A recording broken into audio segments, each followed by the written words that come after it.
Hello, everybody. My name is Aurika Savitskaite. I'm a co-founder of helmetbasedventilation.com, and I'm very lucky and happy and excited to have here Susan Houde-Walter. She is the CEO of Laser Max Defense company, and they developed a non-powered oxygen tent that got the FDA approval already. And it happened, last week, right, Susan? Yeah, I think that's right, yeah. Yeah, so I want you to learn more about Susan and her team. How did they work on this project, when we started to do it? And also, I want you, Susan, to mention that you guys got the grant from New York State to develop non-powered ventilators, and you achieved your goal just a week ago, right? And actually, I'm so happy to have actually Houde here with me, and I will be doing a presentation in the next video, how put it on. And Susan, please tell me more about this journey and about your product. Okay, thank you. Thanks so much, Rika. I'm going to actually use a little slideshow just to illustrate what we've done a little bit. Yeah, so Rika, you're right. We got started because we're out of New York State, and the governor here in New York State, you know, New York was very hard hit at the beginning, back in March and end of February, March and April. We were very hard hit here in New York. And so the governor got on the news and basically said, any manufacturers, if you know how to help New York State, contact our office. So we did. And that's how we got started. That plus actually your website, helmetbasedventilation.com. When we found out through the news about what was going on in Italy, one of our investors told us about your website, and we popped on your website and we learned all kinds of things. We've also been reading the medical literature and have learned a lot, and decided to get in and see if we couldn't help. So let me get on to this slideshow. Hang on a second, I'm going to share my screen. Sure. Yeah, and you know, Susan, oh, you have to let me share. It says host disabled. Oh, really? Okay, yeah. We'll do this. So here we go. You should be able to do this now.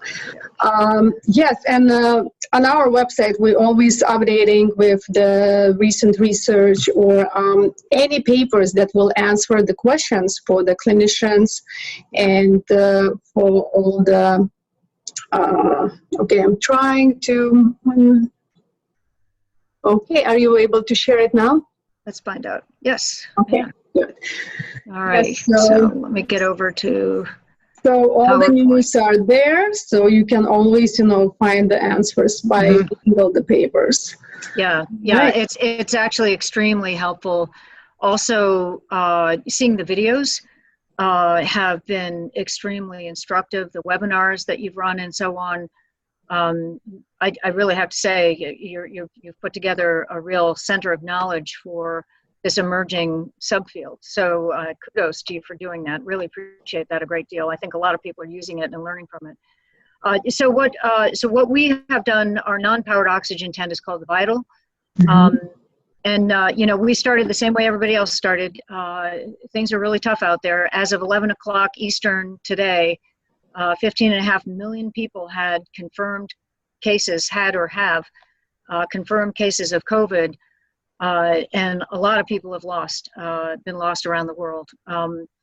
So we're motivated the same way everybody else is. We got involved so we could basically help to the degree that we could. You know, what are the lessons learned so far? One of the things that we heard again from New York hospitals, there was a survey done about a dozen New York hospitals that patients, unlike acute respiratory distress syndrome, COVID-19 patients do not fare as well when they're when they're intubated and put on mechanical ventilation. Not sure that's understood why, but it has been observed. And we took that in combination with the seminal work that Drs. Patel and Kress did. And Enrica, I think you were involved in this at some level in a clinical study which basically looked at the rate at which people, ARDS patients, were moved from either a face mask or helmet ventilation, non-invasive ventilation, and how well they did, and whether or not they had to move to a mechanical ventilator. And the helmets were clearly better at protecting the patients from having to use the ventilation. So that was one of the first things that alerted us to the helmet ventilation. We've also noted from the medical literature that supplemental oxygen with gentler interventions, i.e. non-mechanical ventilation, may be more effective at returning people to health.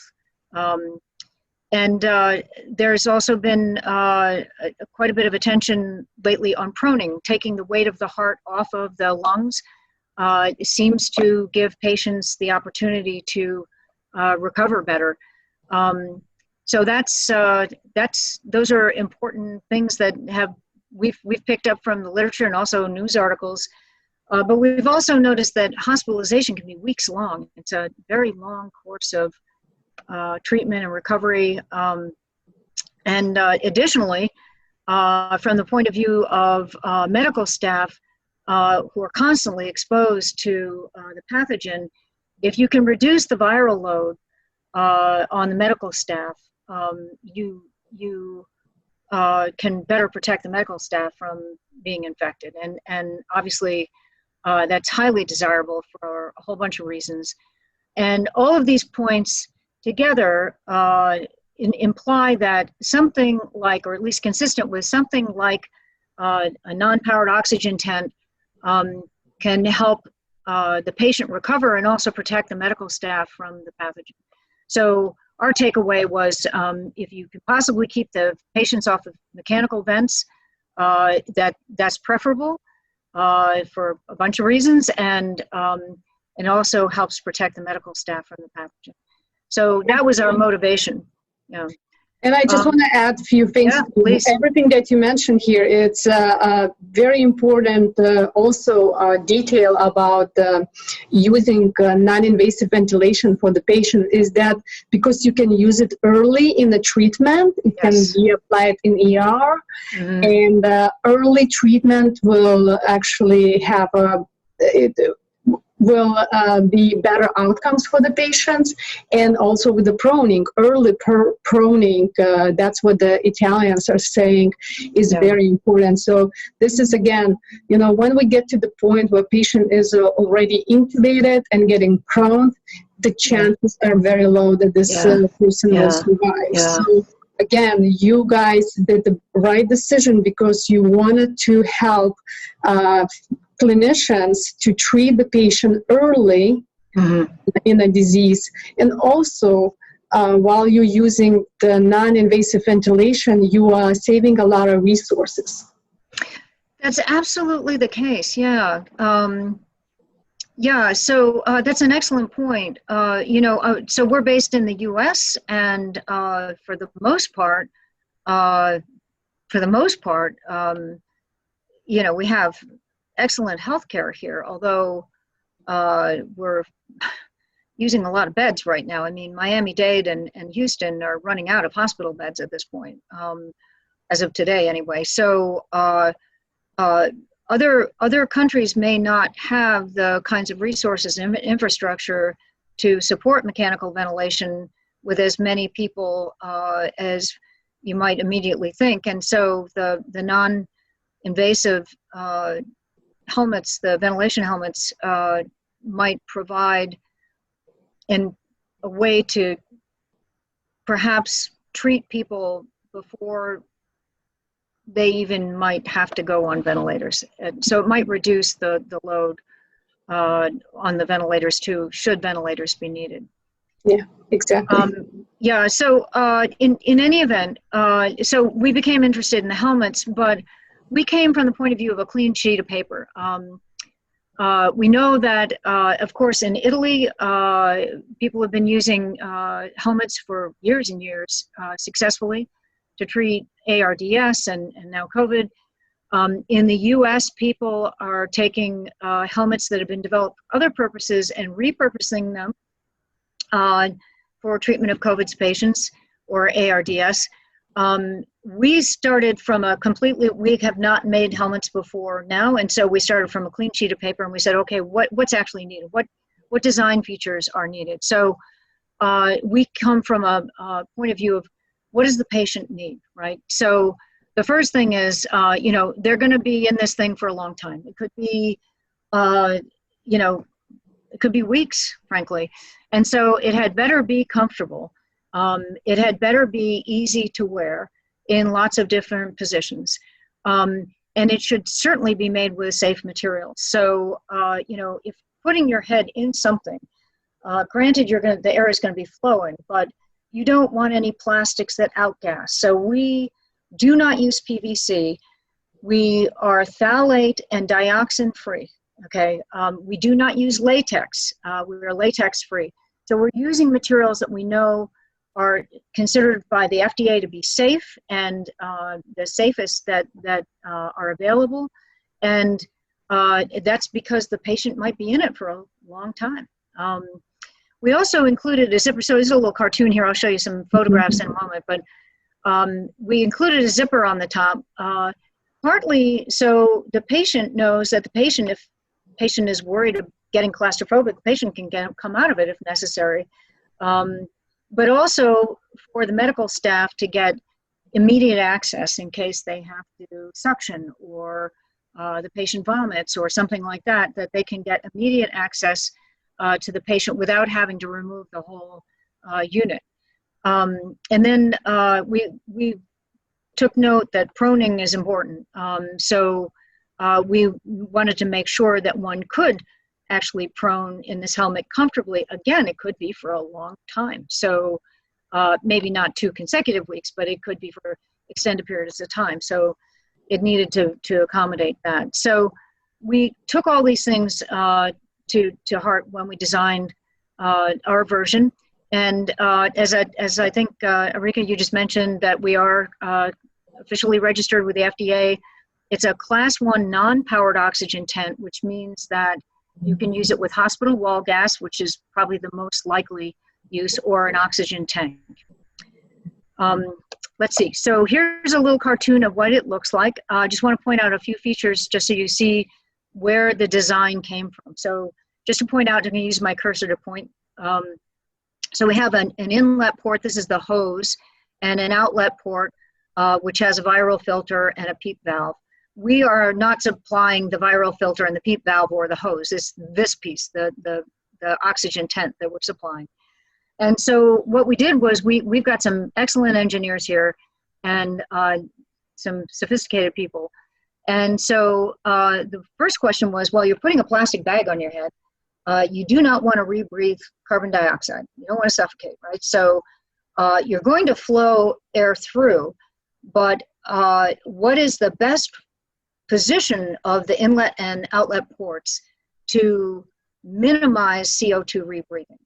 And so our senior mechanical engineer did some computational fluid dynamics to find the right positions of the ports to minimize the CO2 rebreathing.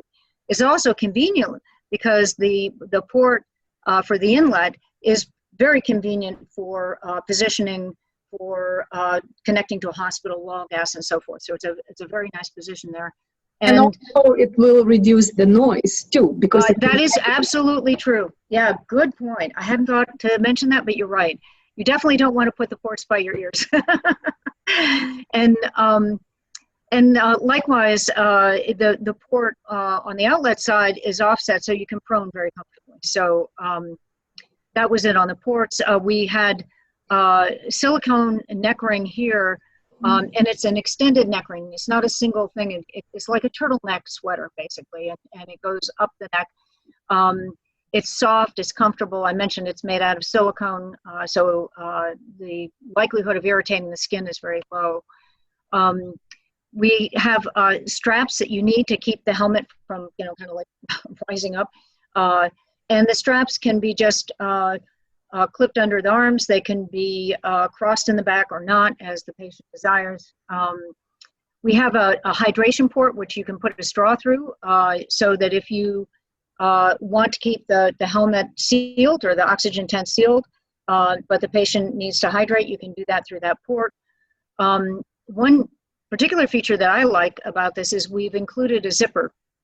So the zipper it just allows you, because we're using some special materials in the helmet, you can drop it very easily and get easy access to the patient and pull it up and reseal it very quickly. So it's very convenient to use that way. You are the first ones in US who developed a tent with the zipper. That's yeah. There is one Italian company that has one low down, but you can't drop it off. It's just so you can feed the patient. You can't drop it down. We did it so you can drop it down completely, because there are times when you would want to do that, of course. So yeah, so that's the basic thing, and I'll show you some photos. This is a photo of a gentleman who you're about to meet, actually, in the oxygen tent, and you can see it's very clear. So you can see, you know, all around the room, up, down. You can see everywhere. So there, for the medical staff, they can see the condition of the patient very easily. For the patient, if the patient is conscious, can look around the room, read whatever, converse. So it's very, I would say, easy to see what's going on with the patient. We have, I mentioned the hydration port. Actually, the straw is covered up. He's just putting the straw in, and this probably, but you can fit a straw through. And this shows with the zipper down on, you know, you can see how it fits around the patient's head. And you can see how well the oxygen tent just folds down very easily. It's very comfortable. It's very soft material. And the patient access, I think the cap, you can take it off too, in case if you need to. You can actually, yes, you can take it. If you want an auxiliary port for some other reason, you can do that. Yes, that's correct. The proning is shown here. We've just basically put a piece of foam to support the patient's head so that there's a lot of room for the nose and the mouth. Different prone pillows are available commercially. You know, pulmonary units will have these. We just grabbed a piece of foam and cut it. And of course, it's very easy to get in because you have the zipper. You just drop the tent, put the pillow on, zip it back up, and prone. Yeah. That's it. And supine, there's lots of room in this helmet. If you lean back, it's very comfortable. And there's plenty of room around the patient's face and so on. Yeah, it's really nice that it doesn't touch the face. When it's inflated, you have enough space in the front, so that's very important too. Yeah, definitely. And certainly also for proning too. You would never, I hope, you would never prone a patient in a helmet without, you know, with any concern about having the helmet touch the face. Yeah, and you see it like a head. Yeah, absolutely. Right. Yeah. So I have a couple of gentlemen here, and they're going to demonstrate the helmet. And let me, so I'm going to turn my, hey gents. So this is Chris. Hello. Say hi, Chris and Rick. Oops, I need my, excuse me. We're doing the mask thing in New York. There we go. Yes, we do. All right. Here in Chicago. Yeah, I think probably everywhere, right? So maybe you can turn on some air, hook up Chris and turn on some air. Yeah. So we already put the helmet on, or sorry, the non-powered oxygen tent on. And the zipper is down, of course. And turn on the air. Go ahead. And that's what you're suggesting to do first. You just put the helmet, the tent first, and then hook it up to all the oxygen, and then turn on the air. Turn on the air, okay. And then zip it up, and it'll inflate right away.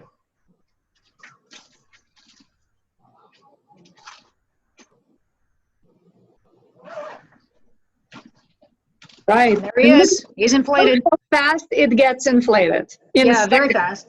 Yeah, in and it's quite seconds. soft.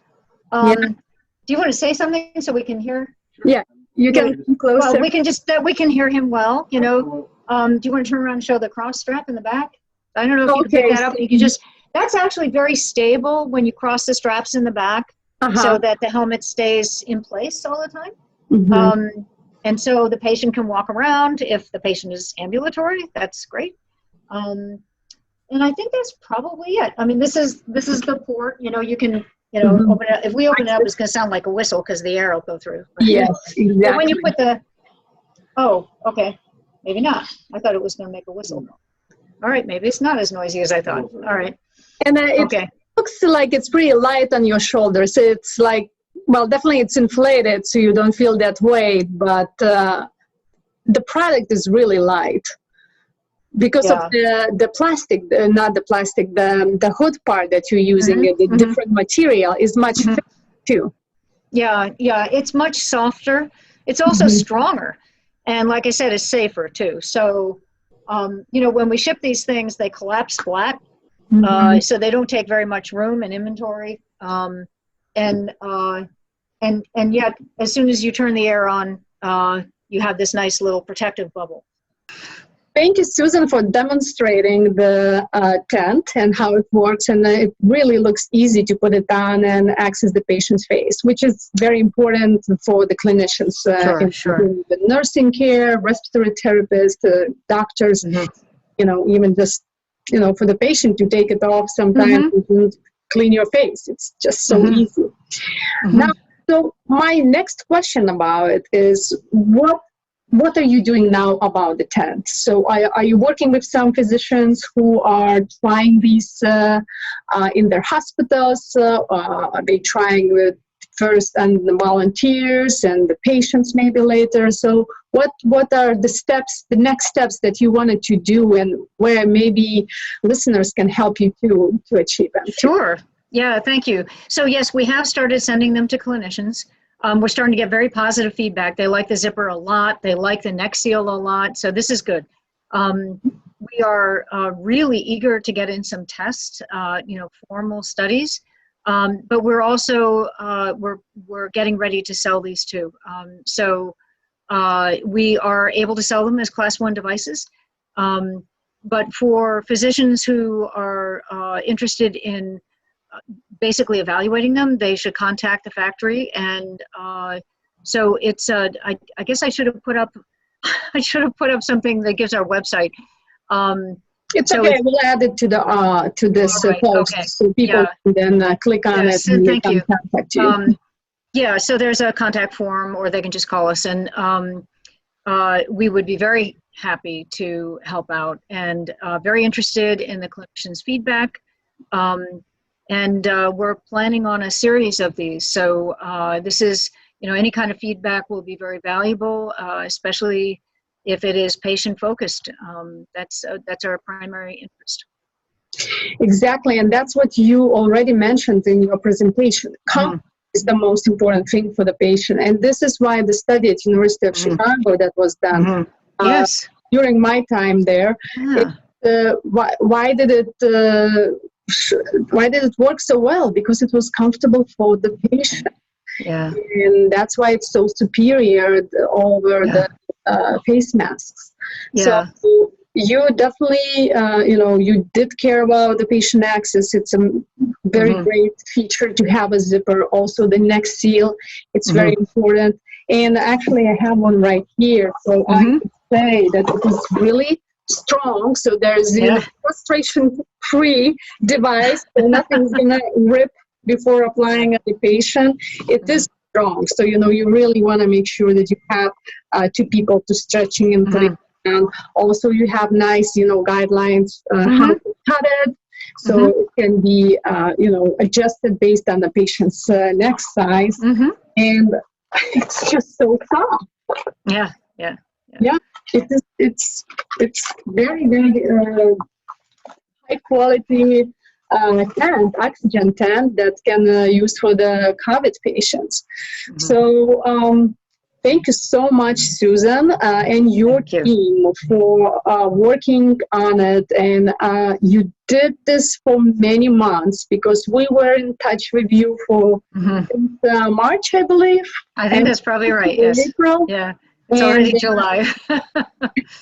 I'm just, I'm so happy to know that manufacturers like you, we take time, we look at all the needs that clinicians have, the patients have, and you guys make it happen, and you implement that in the design. So definitely, I want to, encourage everyone to use the tent. See what improvements can be done, or if none, that's great. That means you nailed it, the perfect design. And we want to see more trials. We want to see more stories. Yeah. And like I said, it can prevent 30-35% for very sick COVID patients to avoid the intubation. Yeah. And also, I believe that if it's applied early in the disease, and if we can start using them in the emergency room, we can have even better results. Yeah, yeah. Both here in the U.S. and overseas, I hope. So, exactly. And so now another question about production. How many can you make right now? Are you capable to increase the production if needed? Oh yeah. So we're a manufacturer. The company is in its 32nd year. We've been a manufacturer based in Rochester, New York for a long time, decades, and we are very accustomed to standing up production lines and making things in the tens or hundreds of thousands. So we're quite capable of that. That's wonderful news. Yeah. Well, thank you so much, Susan, and we will wait for more news from you, new updates about the event, and then all the FDA EUA approvals. Hopefully that happens soon. We will let you know. So please tell us, and we will definitely post it on our website. Thank you so much. Thanks, Erika. Really appreciate your help. Thank you. Bye-bye. Thank you. Bye-bye.